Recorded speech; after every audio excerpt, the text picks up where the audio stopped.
যে খবরে নজর রাখবো, ভোটার তালিকা সংশোধনী বিতর্ক যেমনটা চলছিল আপনাদের জানিয়ে রাখবো।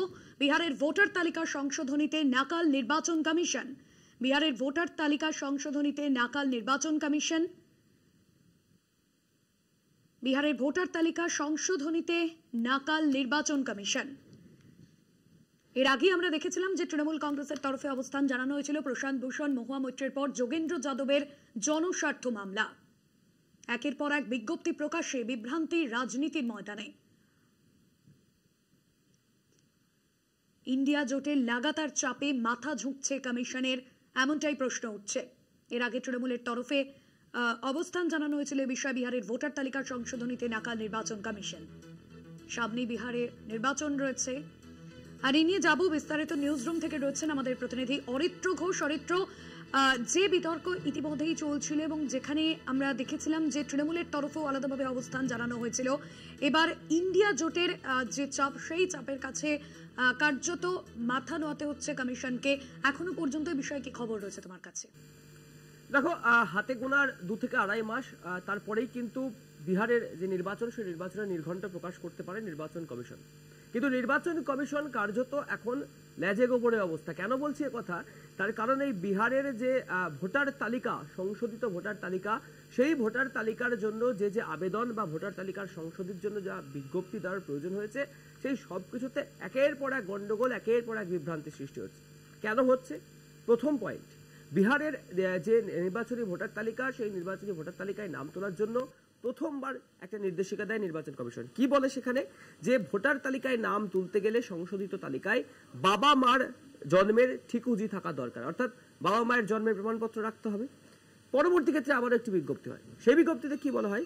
সেখানে বলা হচ্ছে যে যদি সংশোধিত তালিকায় নাম তুলতে হয় এই ভোটার তালিকায়, তাহলে আধার এবং প্যান কার্ড সেগুলো বৈধ নয়। কিছুদিন পরে আবার বিজ্ঞপ্তি এলো। সেই বিজ্ঞপ্তি কি বলছে? যে এখনই কোনো রকম নথি লাগবে না, ফর্ম ফিল আপ করে নাম তোলার কাজ শুরু হবে, পরে নথি লাগবে বা পরে নথি জমা দিতে হতে পারে। আর এই সময়টাকে ঘিরেই কিন্তু যেটা দেখা যাচ্ছে যে এই ঘটনার পরিপ্রেক্ষিতেই একের পর এবং এই ঘটনার পরিপ্রেক্ষিতে যেটা সামনে উঠে আসছে যে কার্যত বিভ্রান্তকর একটা পরিস্থিতি সৃষ্টি হয়েছে। কেন বিভ্রান্তকর পরিস্থিতি সৃষ্টি হচ্ছে? তার কারণ একের পর এক মামলার সংখ্যা বাড়ছে।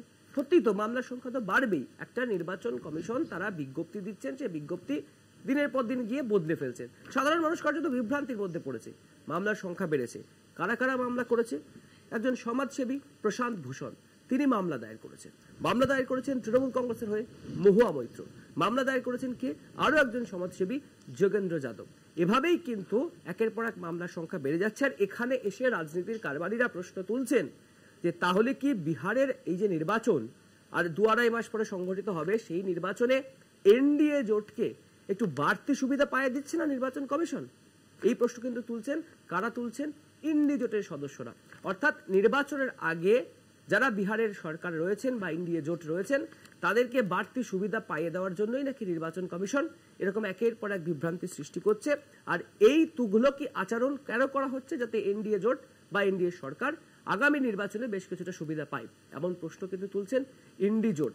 আর যে ঘটনাক্রম সামনে উঠে আসছে, সেখান থেকে গিয়ে একটা সিদ্ধান্তে উপনীত হওয়া যেতেই পারে, একটা অনুমান করা যেতেই পারে যে ইন্ডি জোটের চাপে কার্যত নথি স্বীকার করছে নির্বাচন কমিশন।